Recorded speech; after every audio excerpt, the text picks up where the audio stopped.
Hey guys, Levi from Kick Push. I'm going to show you how to remove and install some new bearings. So all you want to do is grab your skate tool, take your nut off, make sure you don't lose it. That'll pop off. You'll find you might have some washers in there. Keep those aside. And there's usually one on the inside as well. This one was caught on the wheel, so putting those to a side. Take your wheel onto your axle here and just pop those out. Pretty easy. Inside you should have a bearing spacer. Take that out.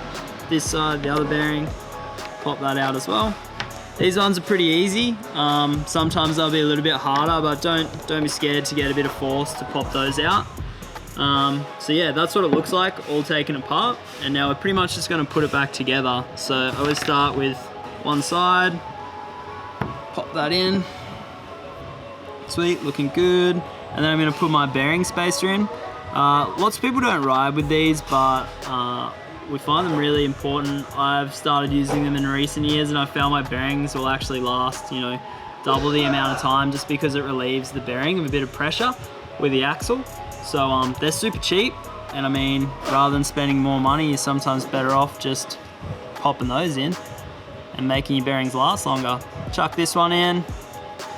Now, if you're having a bit of problems like seating these, what you can do is grab your deck itself, spin that around, and pop them on like so. Use a bit of force, you'll feel them pop into place, and that'll seat the bearing in there. Now, sometimes you might find that you can't get it to seat at all. That's okay. I'll show you how to pop it in the next step. Putting our washer back on there. That one's popped out. Cool, popping that back on. Washer on top.